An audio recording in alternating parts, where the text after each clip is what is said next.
Dalam insiden lepas, Bobo Boy berjaya mengalahkan Retaka, penguasa elemental yang kejam. Walaupun galaksi kembali aman, tetapi Bobo Boy perlu mempelajari kuasa elemental tahap ketiga demi mengekalkan keamanan sejagat.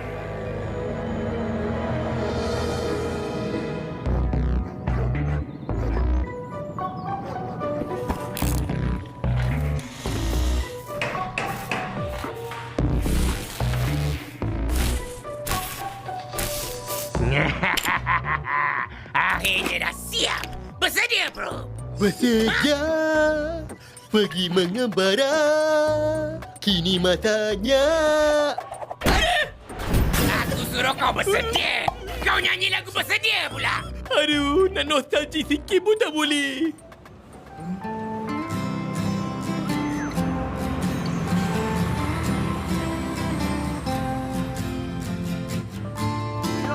Begitulah kisah matematik pada hari ini. Cuba kamu jawab berapa jumlahnya, Bobo Boy? Bobo Boy! Bobo Boy! Hey, Bobo Boy! Nak ke tak kebenaran pada Bobo Boy! kamu ni? Hey, Bobo Boy! Kenapa kamu mengelamun je tu, ha?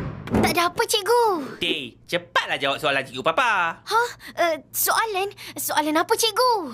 Hai, soalan matematik lah!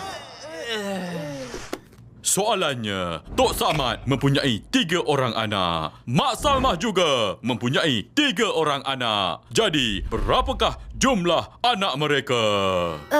Berapa? 6 lah kan? 6, ya? Salah! Lagi dipersalahkan! Salah? Habis tu, apa jawapan dia, cikgu? Jawapannya 3! Ha? 3? Kenapa 3, cikgu? Kerana Pak Samad dan Mak Salma adalah suami isteri. Ayah, soalan apa ni? Soalan kebat kebenaran. Siapa betul, dia hebat. Siapa salah, kena sebat. Cikgu. Sekarang dah masuk pukul 3. Ha? Oh, lah. Baiklah, sampai sini sahaja kelas tabang korang hari ini, ya. Alah, tak sempat tengok Bobo Boy kena sebat. Jangan lupa kerja sekolah di muka surat 40 dan 41. Tapi, cikgu, muka surat 42 tak perlu kan, cikgu?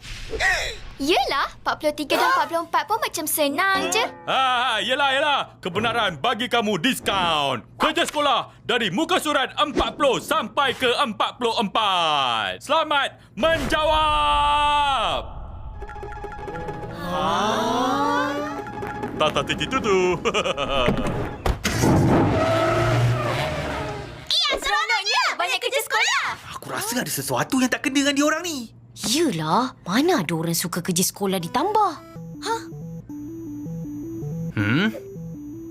Ada apa? Mesej dari komander. Kita kena berkumpul di kedai Tok Abah. Baik korang, aku nak balik dulu buat kerja rumah. Tangan bayar. Macam kita orang tak tahu je kau nak balik rumah main game. Janganlah macam ni. Sikit je lagi dah habis game kaki mon aku tu. Jangan nak main ada. Jom,